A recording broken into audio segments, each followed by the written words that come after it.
June 28, 1914, 4:45 a.m.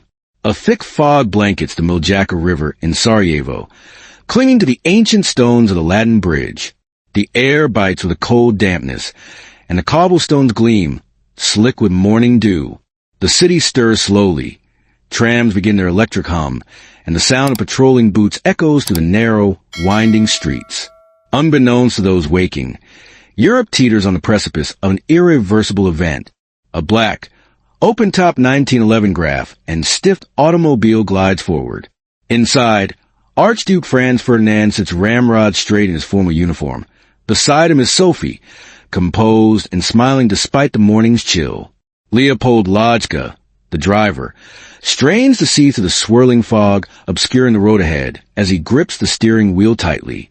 Across the street, Gavrilo Princip waits, his breath shallow and rapid.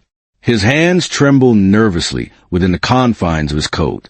In his mind, he meticulously rehearses the act he is about to commit, drawing the FN Model 1910 pistol, aiming with unwavering resolve, and firing the shots that will change the world.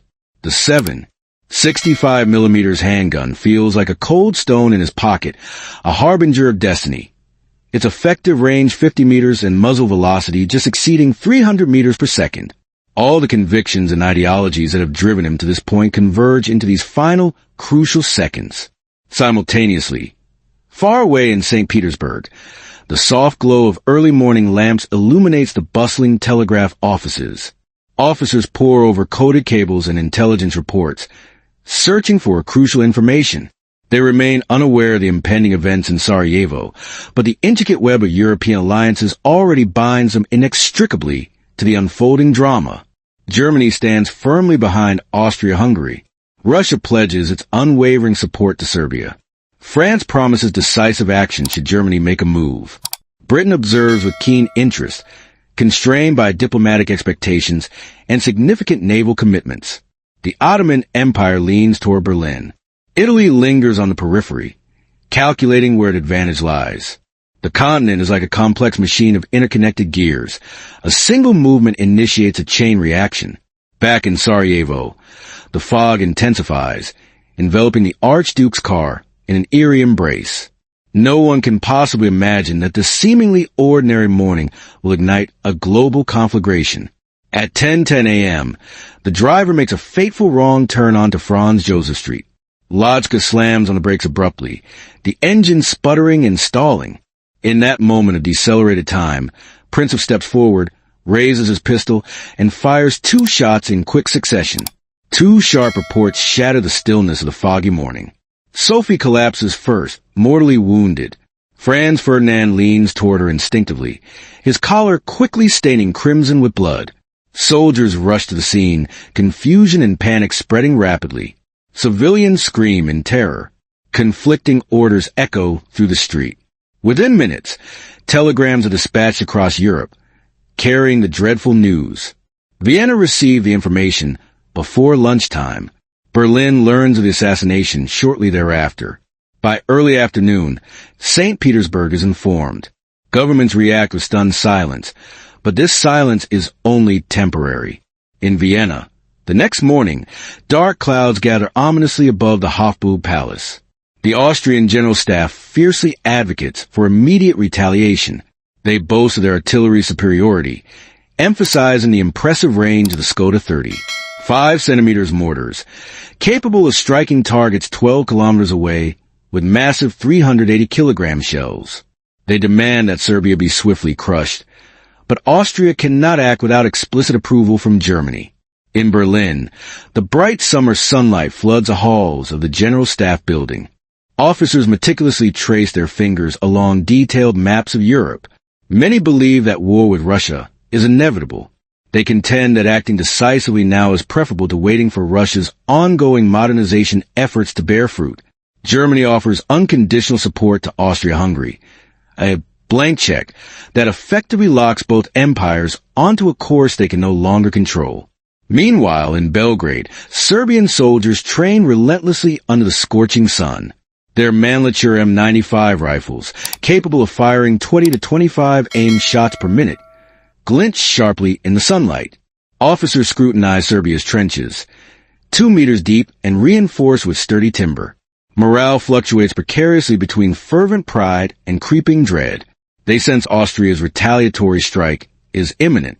They are acutely aware that Serbia cannot withstand the onslaught alone without the crucial support of Russia.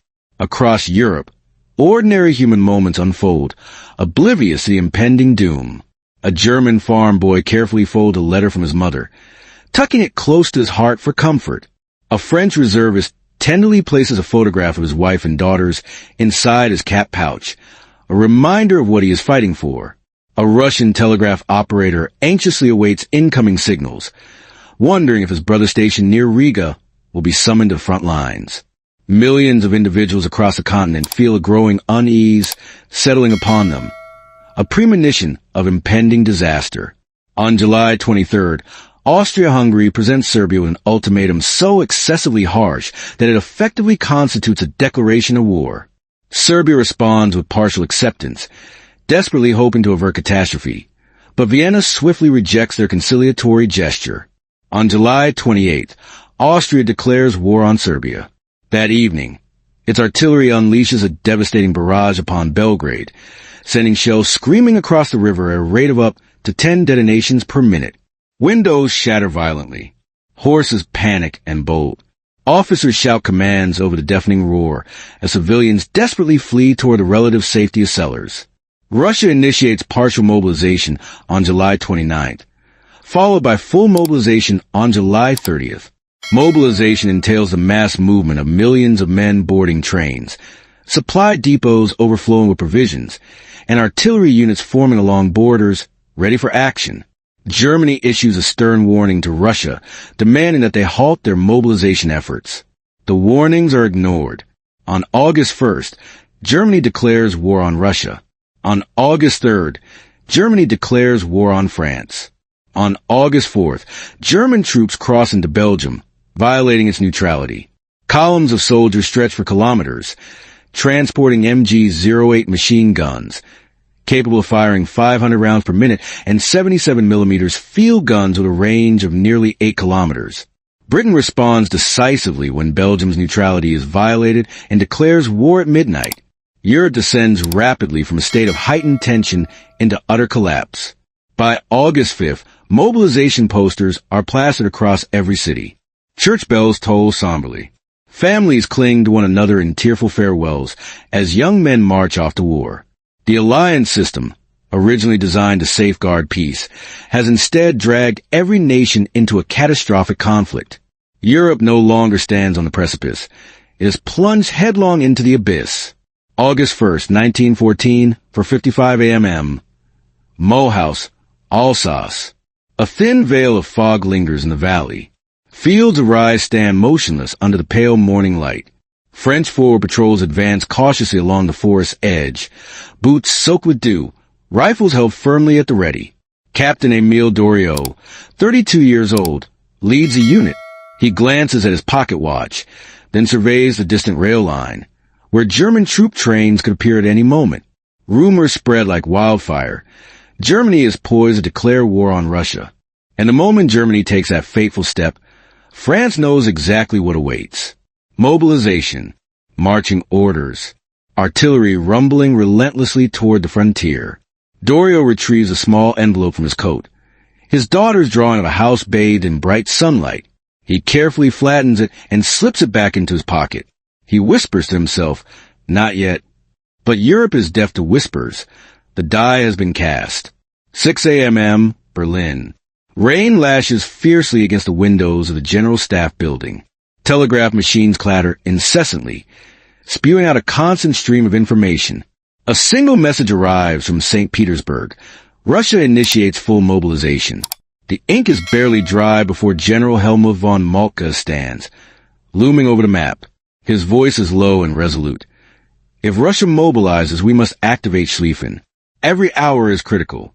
He points to the line sweeping menacingly across Belgium. The plan requires the mobilization of 5 million troops, transported by 11,000 meticulously timed trains. If even a single major rail corridor experiences delays, the entire invasion timetable collapses. Moltke signs the order, sealing Europe's fate. Germany declares Kriegsgefahrzustand, state of imminent war. Midday, Paris. Heat radiates from the ancient cobblestones. Crowds gather near the war ministry as church bells peal in the distance. People avidly read newspapers plastered with bold, alarming headlines. Russia mobilizes. Germany threatens border. Inside a dimly lit room thick with a haze of cigarette smoke, General Joseph Joffre listens intently to the latest reports. German units are concentrating near Metz. Rail yards in Cologne are operating at maximum capacity. Shells 77 millimeters and 105 millimeters are being stockpiled at unprecedented rates. Joffre taps a ruler against the map, his expression grim. We mobilize tonight. No cheers erupt. Only silence prevails, heavy with foreboding. The relentless pull of alliances has begun. 7:30 p.m. London, Foreign Office. Gray stands pensively by the window, gazing out at the darkening cityscape. The sky glows orange in the setting sun.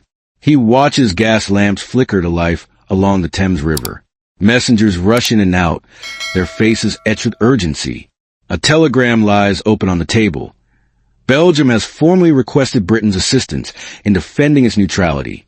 Gray speaks quietly to his secretary, his voice laced with resignation. If Germany crosses Belgium, the treaty binds us, even if we do not wish it. The lamps outside burn brighter as the sky darkens, signaling London's preparation for long, agonizing nights ahead. 8:12 p.m. Brussels. Belgian officers huddle around a map of Liège's formidable forts. Fort de Lanson, 210 millimeters reinforced concrete, but potentially vulnerable to heavier artillery shells. Fort de Barchon, armed with rapid-firing 57 millimeters turrets, capable of unleashing 20 to 25 rounds per minute. Fort de Pontis, boasting an artillery range of approximately 6 kilometers. General Lehman wipes sweat from his brow, his face reflecting the immense pressure he feels. Belgium is neutral, but he knows that neutrality will not deter an army built for speed, precision, and ruthless efficiency. Hold the Meuse, he orders, his voice firm. Delay them. No one knows the duration implied by delay. Dawn, August 3rd, 1914, near Bastogne, Belgian, German frontier. Mist drifts lazily across the landscape, covering open meadows in a pale, silvery sheen. German infantry from the 8th Corps advance silently, rifles slung over their shoulders, bayonets sheathed, their movements deliberate and purposeful. The officers issue clip commands. Horses snort plumes of steam into the frigid air. War has not been officially declared between Belgium and Germany, but the impending invasion is unmistakable. The Schlieffen Plan is relentlessly unfolding. Private Otto Kramer, 19, carries a folded letter from his mother, a precious connection to his former life. She wrote, "Come home when the harvest ends." He manages a faint smile. The harvest will be long over before he has any chance of returning, if he returns at all. 10 a.m. Berlin. Germany declares war on France. Crowds erupt in cheers, but within the confines of the General Staff, anxiety simmers beneath the surface. Mobilization tables starkly reveal the sheer enormity of the task ahead. Artillery alone comprises 77 millimeters FK-96NA, field guns with a range of 6,900 meters, 105 millimeters LUFH-9809 howitzers capable of firing 6 to 8 shells per minute, heavy 420 millimeters gamma mortars, according to some sources, capable of shattering even the most heavily fortified concrete fortifications. Logistics officers wrangle over rail assignments, each detail crucial. A single misplaced unit could potentially delay entire corps, disrupting the entire operation. But Malka remains adamant. Speed above all. First crescendo, the approach August 4th for 50 a.m. Village of Geminic, Belgium. Streaks of sunrise paint the cloud with vibrant hues of red and orange. Belgian border guards, clad in their blue-gray uniforms, stand vigilant, their breath visible in the frigid morning air. They hear a distant rumbling, steady, metallic, and growing louder. It is not thunder, nor is it a storm. It is the sound of boots, wheels, and hooves, Thousands upon thousands of them. The German vanguard emerges from the morning haze, a formidable force. The guard commander raises his hand, signaling a halt. Halt! A German officer steps forward and declares passage by force, his expression implacable. Belgium refuses to yield. Shots ring out, sharp and distinct, shattering the morning calm. The invasion of Belgium has begun, plunging Europe further into the abyss. Belgian troops fall back toward Liège, attempting to mount a defense. Villagers flee in terror, seeking refuge from the impending onslaught. Horses rear in panic. Smoke billows from burning hay carts overturned in a desperate attempt to block the roads and slow the German advance. The alliances tighten even further, their grip unyielding. Second crescendo, chaos of collision 11:40 a.m. approaches to Liège. Artillery duels dominate the air, a symphony of destruction. Belgian 75mm guns fire from concealed trenches, trenches roughly 8 meters deep and reinforced with timber, providing some measure of protection. They aim for the advancing German infantry, seeking to slow their relentless advance. But German siege guns respond with overwhelming force. The 210mm mortars hurl shells up to 10 kilometers, unleashing shockwaves that rattle window frames miles away, a testament to their destructive power. Belgian lines buckle under the intense barrage. Inside Fort Barchon, Lieutenant Henri Delvaux frantically reloads a 57mm turret, his movements precise and practiced. Rate 25 rounds per minute. His ears ring from the incessant explosions. Dust fills the chamber, choking the air. He hears a runner shouting urgently, "Telephone line cut." Minutes later, another frantic report. A breach on the east wall. Delvaux pauses for a brief moment, his gaze lingering on a folded photograph of his wife, a poignant reminder of what he is fighting to protect. It is smudged with gunpowder, a testament to the brutal reality of war. Outside, German stormtroopers, pioneer units, advance relentlessly with explosives, their faces grim. They crawl through craters, dragging 50 kilograms charges meant to crack armored turrets, their mission to breach the seemingly impenetrable defenses. The ground trembles continuously under the relentless bombardment. Third crescendo, breakthrough and collapse August 6, 2:55 a.m. Fort de Pontis. Night rain transforms the earth into a dark, viscous sludge. A thick fog hangs low, obscuring the battlefield. The fort shudders under relentless fire, its defenses crumbling. German gunners have brought in heavier artillery pieces, 305mm Skoda mortars, range 9,600 meters, firing 3 to 4 shells per minute, each impact devastating.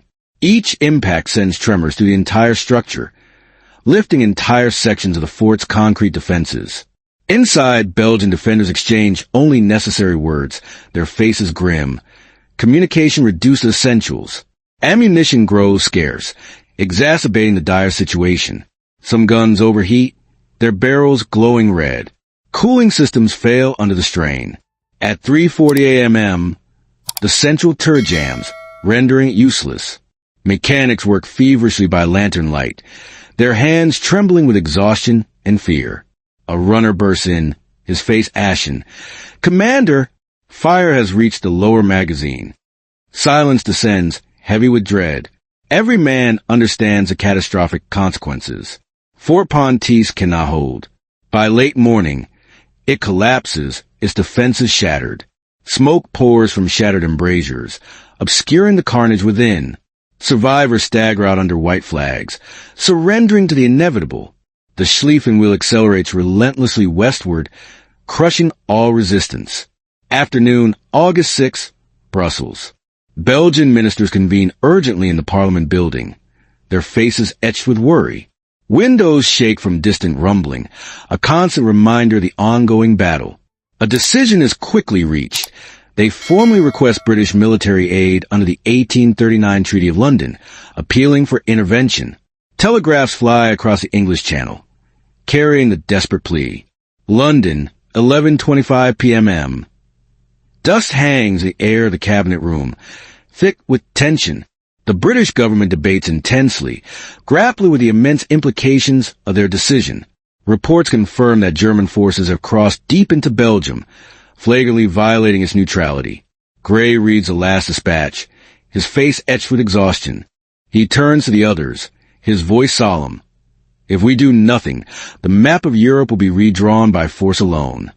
The vote concludes.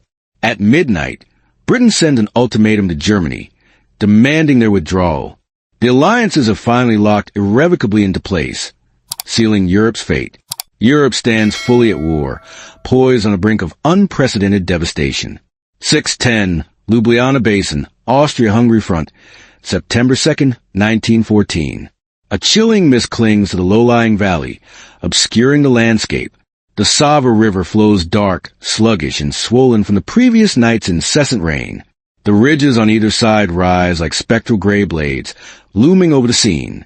Mud clings tenaciously to boots, hindering movement. Shell craters fill with icy water, forming treacherous pools. The acrid smell of wet soil mingles with the lingering odor of burnt powder drifting from the south, a constant reminder of the ongoing conflict. This is a location where the final thread of Europe's intricate web of alliances tightens into a knot that can no longer be undone, sealing the continent's fate. Colonel Johann Rainer stands on a rocky ledge, overlooking the basin with grim determination. His field glasses fog with every breath, obscuring his vision. Below him, the weary soldiers of the Austro-Hungarian 7th Infantry Division reorganize after a night of chaotic marching, their faces etched with fatigue. To his left, a battery of Skoda 100mm howitzers warms their barrels. Steam rising where the morning dew touches the hot steel, a testament to their recent use. Rate of fire, 8 to 10 rounds per minute, a relentless barrage. To his right, stretcher teams hurry with grim purpose toward a makeshift tent where surgeons are already working tirelessly, their aprons stained crimson, a stark reminder of the human cost of war. Rainer clutches a folded letter inside his coat, his most prized possession. His daughter's handwriting is soft and curved, filled with innocent affection. She asks when he is coming home, a question that haunts him. He never answers that question directly, avoiding the painful truth. A messenger climbs toward him, his face grim. Sir, new reports. Serbian skirmishers across the river. They're digging in. Rainer raises his binoculars once more, his gaze unwavering. On the far bank, tiny silhouettes move like insects, their movements frantic, using shovels, crates, and broken timber to carve new trenches approximately 1 meters deep, just enough to conceal a crouched rifleman, offering a modicum of protection. The relentless march of alliances has dragged Serbia into a conflict far larger than the single river, but here's where the cost is paid, meter by agonizing meter, in blood and sacrifice. Prepare counter-battery fire, Rainer orders, his voice devoid of emotion. At 6:22 the first howitzer thunders, its sound echoing across the valley. The shell arcs high into the sky, disappearing into the swirling mist. A second follows, and a third, each more deafening than the last. The valley trembles under the relentless assault. The Sava River ripples ominously. On the opposite shoreline, fountains of mud erupt into the air, scattering debris and disrupting the landscape. But Serbia's response is swift and decisive. From beyond a wooded ridge, 3 French-made 75mm field guns unleash a barrage of their own. Their rate of fire is incredibly quick, up to 15 rounds per minute, a testament to their efficiency. Bright flashes crack through the fog like camera shutters, momentarily illuminating the scene. Rainer hears a distinct whine of incoming shells, a sound that chills him to the bone. "Down!" someone shouts, their voice filled with panic. Explosions tear apart the ground, shredding canvas tents and launching dirt and boots into the air, a chaotic scene of destruction. A horse screams in agony. A supply cart shatters into pieces. Rainer feels the shockwave reverberate through his ribs, a palpable force. The alliances are no longer abstract political diagrams in newspapers, nor are they simply treaties written in sterile offices. They are now steel, blood, and relentless momentum, driving men to kill and die. France supports Serbia, its commitment unwavering. Germany stands firmly behind Austria-Hungary, its support unwavering. Russia moves protectively behind Serbia like a second shadow, its presence looming large. And every move pulls another front into motion, expanding the conflict further. By 7 o'clock, the fog begins to thin, revealing the battlefield in stark clarity. Both sides can now see each other clearly. The time for maneuvering is over. And the second layer of climax ignites, plunging the battlefield into further chaos. The collision, Austro-Hungarian infantry advances in staggered lines, their movements deliberate but slow, hindered by the thick mud. Each squad carries Stairmannlicher M95 rifles, effective to approximately 500 meters with adequate training, a reliable weapon. Smoke rises as they test fire at Serbian positions, gauging the enemy's strength. Across the river, Serbian troops fire back from their half-finished trenches. Their defense is meager. Their rifles, Mauser M1899/07, crack with dry precision, each shot aimed with deadly intent. Bullets snap through branches, creating a lethal hail. One bullet grazes Rainer's sleeve. A close call. "Signal the pontoons," he orders, his voice urgent. 2 engineering detachments rush to the riverbank, their movements frantic. They carry folding metal frames, wooden planks, and coiled rope, the components necessary to construct a bridge. Under heavy fire, they begin assembling the pontoon bridge, their task perilous. Each segment clips into the next, a slow and painstaking process. It should take 30 minutes under normal conditions, but under intense fire, it could take hours, a race against time. A shell explodes near the engineers, throwing mud and debris high into the air. 3 men fall, their bodies mangled. The survivors keep working, their determination unwavering, driven by duty. Rainer clenches his jaw, his expression grim. The bridge must hold. There is no alternative. If they can cross the river, they can push the Serbians from the ridge, securing a strategic advantage.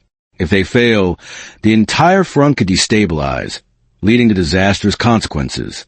At 7:26 a.m., whistle pierces the air. The engineers signal. First section secured, a small victory. Behind Rainer, officers shout for companies to prepare to cross the precarious bridge. Their voices filled with anticipation and anxiety. A distant horn answers from across the river. Serbian, a challenge. Then comes movement. Dozens of Serbian soldiers sprint down toward the shoreline, their movements chaotic. They carry crates filled with improvised explosive charges, gun cotton packed in tin boxes, a desperate measure. They plan to destroy the bridge before it reaches midstream, preventing the enemy from crossing. Rainer watches them descend in a chaotic wave, shouting to each other, their faces determined. One holds a torn photograph of his family as he runs, a reminder of what he is fighting for. Another has a rosary wrapped tightly around his wrist, seeking divine protection. This is war in its rawest form. Alliances pushing men who have never met to kill or save a river crossing they never cared about before this morning. Pawns in a larger game. Artillery. Rainer calls, his voice commanding. Target the shoreline now. The Skoda howitzers pivot, their barrels pointing toward the enemy. A series of devastating blasts erupts, punching deep wounds into the Serbian approach, disrupting their advance. 2 crates explode prematurely, sending dirt and bodies flying into the river, a gruesome sight. Others keep running, their determination undeterred. Faster! A Serbian officer yells, his voice carrying across the water, defiant. He dies 1 second later, fell by a rifle shot, another casualty of war. A sudden turn 8:03. The pontoon bridge reaches the river center, a precarious connection between 2 warring sides. Austro-Hungarian infantry begins moving across in single file, their movements cautious, testing the stability of the bridge. Light machine gunners follow, carrying a Schwarzlos M07/12, a water-cooled weapon capable of unleashing a steady 400 to 580 rounds per minute, a fearsome weapon. Rainer waves them forward, urging them onward. The wind shifts suddenly, carrying the mingled smells of cordite and river algae, an unpleasant aroma. The sun climbs higher, exposing the battlefield in brutal clarity, revealing the carnage. Then a new sound cuts through everything. The distant rumble of artillery, heavy artillery, far more powerful than anything they have faced thus far. Rainer freezes, his blood running cold. "That isn't Serbian," he whispers, his voice barely audible. Within seconds, massive shells tear into the Austrian left flank, causing utter devastation. Geysers of dirt rise 20 meters high, a terrifying spectacle. Trenches collapse under the force of the explosions. Horses scatter in panic, their cries piercing the air. The fire is too heavy, too precise, too deadly. A runner stumbles toward Raynor, his face pale with fear. "Sir, Russian batteries." They joined overnight. Long-range 8-inch guns. The alliances tighten once again, their grip unyielding. Russia's promise to Serbia becomes stark reality, a commitment fulfilled. Their shells fall with terrifying accuracy, their range likely 10 to 12 kilometers, according to some sources. An impressive reach. The Austrian left flank breaks under the relentless assault. Columns shatter, their formations disintegrating. 1,000 men scatter toward the rear, slipping the mud, dropping their packs, and screaming for medics, a scene of utter chaos. Entire companies lose all command structure in a matter of minutes, their organization collapsing. On the bridge, soldiers stop, frozen in fear. Some duck for cover. Some freeze in place, paralyzed by terror. Pausing is fatal in this environment, a death sentence. Shell fragments slash across the water, adding to the carnage. One pontoon ruptures, destabilizing the bridge. 2 men fall into the river, dragged down by their heavy gear, drowning in the cold water. Raynor realizes the gravity of the situation. If the Russians continue their unrelenting fire, the entire crossing will collapse, rendering their efforts futile. And if the crossing collapses, the Austrian front may be forced to retreat 50 kilometers, a significant setback. Their German allies may have to divert crucial units to support them, weakening their own offensive, and the German diversion west could impact the French front, creating a domino effect. Everything moves like intricate gears. One jam affects the entire machine, disrupting the entire operation. He grabs the nearest signaler, his voice urgent.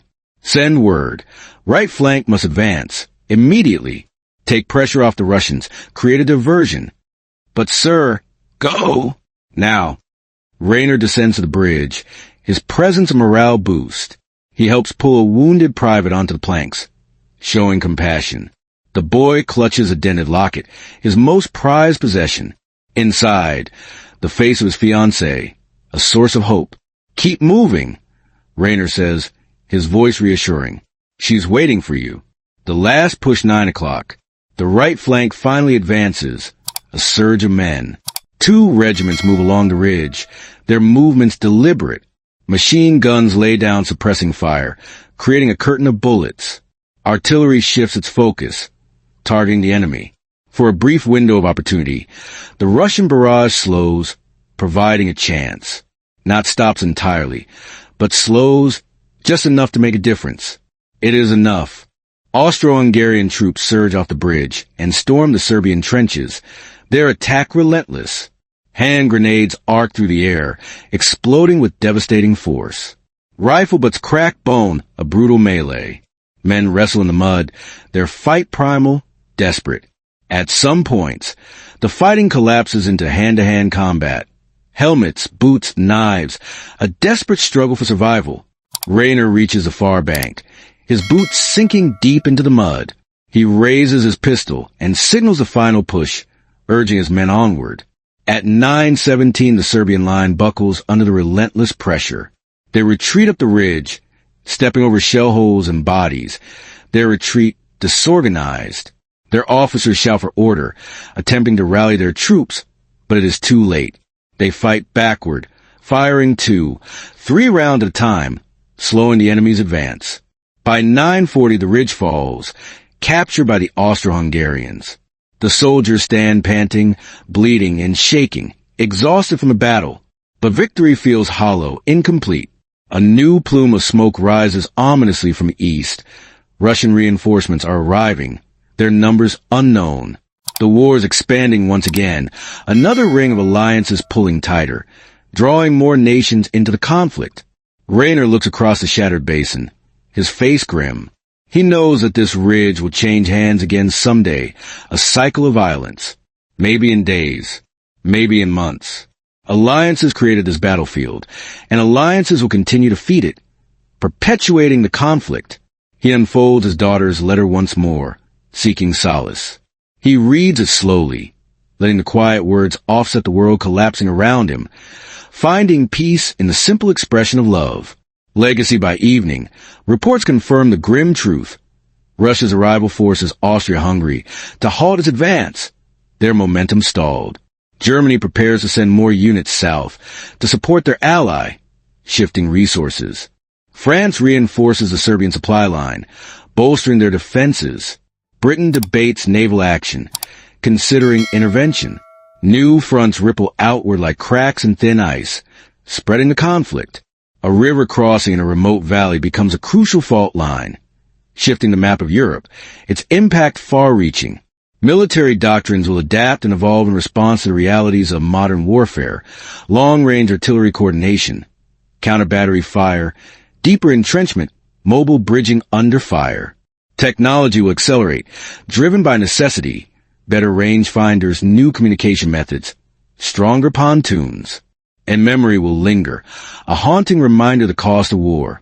Letters unread, photographs stained with blood, names carved on stones far from home.